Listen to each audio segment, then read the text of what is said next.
At the beginning of the month, you do your budget and you have high hopes that this is the month it finally clicks and you get your finances together once and for all. Then you're halfway through the month, there's a birthday you forgot about, you're already over budget on food, and you honestly have no idea what you've spent on coffee runs. If this sounds like you aren't the problem here. Your budgeting process is. In this video, I'm gonna break down why your budget isn't working for you and what you can do instead to fix it. If we haven't met yet, my name is Allison. I'm a 32-year-old certified public accountant, and I share content here on this channel about how women can use financial freedom and entrepreneurship to build their dream lives. My husband and I have paid off over $100,000 worth of debt, and we are about $15,000 into saving our 3 to 6 month emergency fund. When I first started budgeting, I've made what felt like every possible mistake. Let's talk about the most common reasons that your budget isn't working for you and what you can do about it.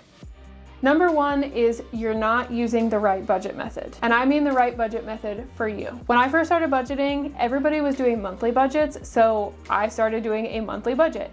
And it took me probably 6 months to realize that monthly budgeting just doesn't make any sense to me. Part of doing a budget is figuring out your cash flow. So you know what bills you have due during the month, but you have to figure out which paycheck different bills come out of based on their due date. I couldn't get the cash flow part correct when I was doing a monthly budget. I would forget things or have due dates wrong. It was a mess. So I do a separate budget for every single paycheck that I get.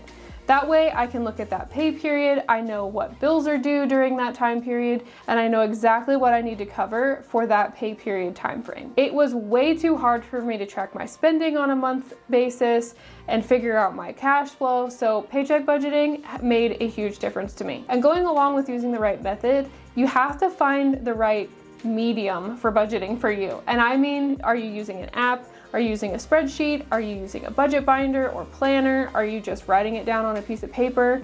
Any of those can work as long as it's working for your brain. Using an app has never worked for me. I just don't look at my phone enough to do that. Writing it down on a piece of paper is what I originally did, and that worked.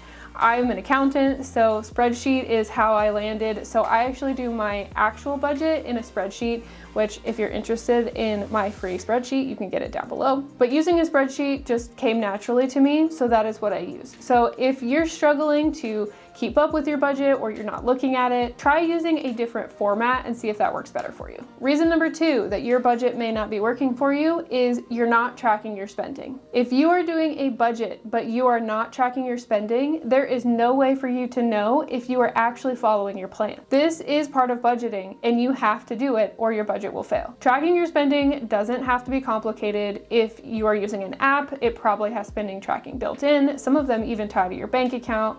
Or you could just write down all of your transactions on a piece of paper and total them up. I personally use a budget planner and a sticker format that is color coded because I like when my budget is pretty. It just motivates me. So whatever is going to work for you, again, I suggest you try different things, but you have to track your spending one way or another, or you're not going to know if your plan is working or if you're sticking to your plan. Reason number three is you are being way too restrictive with your budget. You don't want to budget for a perfect month. You want to budget for a real month. So if you are just getting into budgeting and you realize, for instance, that you've been spending $1,000 on groceries and eating out, don't try to cut that down to $200 right off the bat. You have to figure out what is realistic and what actually works for your lifestyle. If you are being too restrictive with your budget, it's going to feel like a punishment instead of a plan for your money. You can spend whatever you want on whatever you want if you budget it into your plan. And don't try to make huge changes in your behavior when you're still trying to make budgeting a habit. If you're in month 2 of doing a budget, don't try to make major changes to your spending. You're still figuring out trends and you're still figuring out what is going to work and be realistic for your lifestyle. So like I said, don't budget for a perfect month, budget for a real month. Otherwise, you're gonna set yourself up to fail. Number 4 is you are guessing at your numbers instead of actually knowing what they are. This is most important when it comes to bills, because if you are not budgeting and making a plan with accurate bill numbers, your budget's gonna be wrong from the get-go. So for instance, if you are just estimating and you think, oh, I'm probably gonna spend $200 on my power bill this month, but you didn't go back and look and see that in June, when your AC is running constantly, your power bill is normally $400, your budget's immediately going to be off. So make sure you're going back and looking at month to month what you've actually been spending, what your bill amounts actually are, so that your plan and your budget for your money is as accurate as it can possibly be. And again, with tracking your spending, make sure you're tracking the exact amounts that you're spending so that you have accurate numbers to work off of. If you think you're spending $300 on eating out, but you're actually spending $500, it's gonna be really hard to stick to your $300 budget because you're used to spending more. It doesn't have to be hard and complicated, but accuracy is really important. And reason number 5, you don't have a plan for the unexpected. Something is always going to go wrong. The unexpected is always going to happen in life. So you need to make sure that you have a plan for when that happens. Build a buffer into your budget. Build a buffer into your checking account so that if something unexpected happens, you're not scrambling to try to figure out where the extra money is going to come from to pay for a $100 charge. Another tool you can use is sinking funds.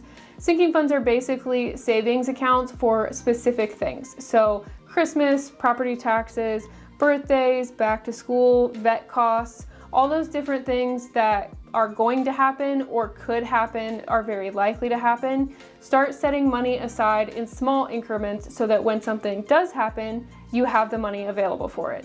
I like to come up with a total for the year. So for instance, if I want to save $1,000 for Christmas, I will divide that by the number of paychecks from now until Christmas, and I will save that amount every single paycheck so that when Christmas comes around, I have the amount of money that I wanted, and I'm not trying to scramble to figure out where to get $1,000 in December. Another thing that I highly recommend you have is an emergency fund.